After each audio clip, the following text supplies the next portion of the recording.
Hello friends, welcome back to our channel. So நம்ம இன்னைக்கு video என்ன டாபிக் பார்க்க போறோம் அப்படின்னு பார்த்தீங்கன்னா பெனிஃபிட்ஸ் ஆஃப் ஸ்வீட் பொட்டேட்டோ, அதாவது சக்கரவள்ளி கிழங்கின் நன்மைகள். வீடியோக்குள்ள போறதுக்கு முன்னாடி நீங்க நம்ம சேனல் சப்ஸ்கிரைப் பண்ணா சப்ஸ்கிரைப் பண்ணிடுங்க, பக்கத்துல இருக்க பெல் ஐக்கானே பிரஸ் பண்ணி விட்டுங்க. அப்பதான் நான் போற ஒவ்வொரு வீடியோ உங்களுக்கு உடனே சேரும். ஸோ வாங்க வீடியோக்குள்ள போலாம். சக்கரவள்ளி கிழங்குதா இனிமே எங்க சாப்பாடு. சக்கரவள்ளி கிழங்கு எளிதில் கிடைக்கும் ஒரு அற்புதமான ஒரு உணவு தான் சக்கரவள்ளி கிழங்கு. வெப்பமண்டங்களில் விளையும் கிழங்கு வகைகளை சேர்ந்ததுதான் இந்த சக்கரவள்ளி கிழங்கு, அதாவது ஸ்வீட் பொட்டேட்டோ. இதுல மொத்தம் பாத்தீங்கன்னா 3 நிறங்கள் நமக்கு கிடைக்குது. ஒண்ணு சிகப்பு மற்றும் மஞ்சள் மற்றும் வெள்ளை. இதுல பீட்டா கேரட்டின்ற அளவு பாத்தீங்கன்னா ரொம்பவே அதிகமா இருக்கு. இது அதிகமான விட்டமின்ஸ், நமக்கு சத்துக்கள் அதிகமா கிடைக்குது. Vitamin A, vitamin D, vitamin B6. சக்கரவள்ளி கிழங்கு சாப்பிட்டா வாய்வு அதிகமா, சுகர் அதிகமா ஏறும் அப்படின்னு சொல்லிட்டு நிறைய வதந்திகளை நம்மளுக்கு பொய்யான நியூஸ் நிறைய பேர் கிளப்புறாங்க. இதோட நன்மைகள் என்னென்ன அப்படின்றத நம்ம ஒன்னொன்னா பார்க்கலாம் வாங்க. முதல் பாயிண்ட் என்ன அப்படின்னு பாத்தீங்கன்னா ரத்த சுத்தகரிப்பு. ஒரு கார் சரியில்லை, பிரேக் அடிச்சா சரியா நிக்க மாட்டேங்குது, பெர்ஃபார்மன்ஸ் சரியில்லை அப்படின்னா நீங்க கண்டிப்பா சர்வீஸ் போய் விடுவீங்க. இல்ல சர்வீஸ் பண்ணிட்டு வந்ததுக்கு அப்புறம் நம்ம கார் பாத்தீங்கன்னா ஓட்டுறதுக்கு ரொம்பவே ஸ்மூத்தா இருக்கும்.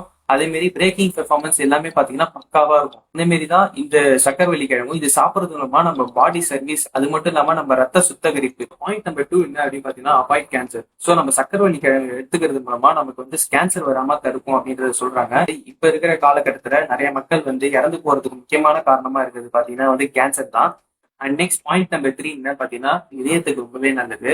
சோ இதை 40 இயர்ஸ்க்கு மேல உள்ளவங்களும் தாராளமா சாப்பிடலாம் அப்படின்றது இது ஒரு உதாரணம். நாலாவதா இருக்கிற பெனிஃபிட்ஸ் என்ன அப்படின்னு பாத்தீங்கன்னா விட்டமின் சி அப்படின்னு ஸ்கின் க்ளோ.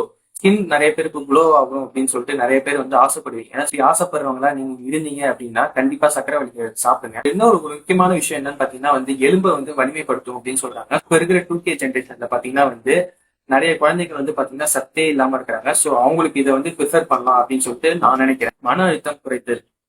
இப்ப இருக்கிற ஜென்ரேஷனா இருக்கட்டும், இதுக்கு முன்னாடி வாழ்ந்த ஜென்ரேஷனா இருக்கட்டும், மன அழுத்தம் அப்படின்றது ஒரு மனுஷனுக்கு இயல்பா வரக்கூடிய ஒரு விஷயம்.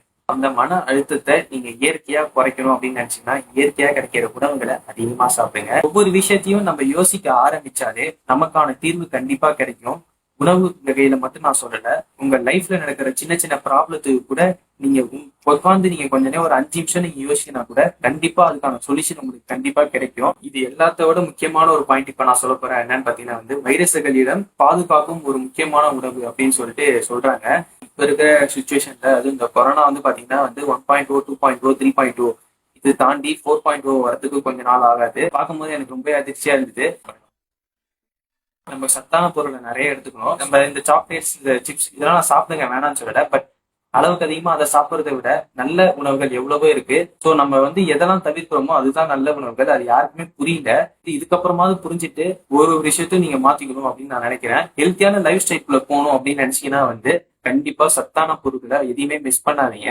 எல்லாத்தையுமே சாப்பிடுங்க, எதையுமே சாப்பிட வேணாம் அப்படின்றத ரெஸ்ட்ரிக்ட் பண்ணாதீங்க. நல்ல நல்ல விஷயங்களை நீங்க மேம்படுத்துறது மூலமா நீங்க ஒவ்வொரு நாளும் ஒவ்வொரு ஸ்டெப் நீங்க ரைஸ் ஆகிட்டே போறீங்க. இப்போ புரியாது, கண்டிப்பா ஃபியூச்சர்ல நீங்க உணர்வீங்க அப்படின்னு நான் நம்புறேன். சோ இதோட ஒரு சூப்பரான சந்திக்கிறேன். Until then, love you all. Bye bye.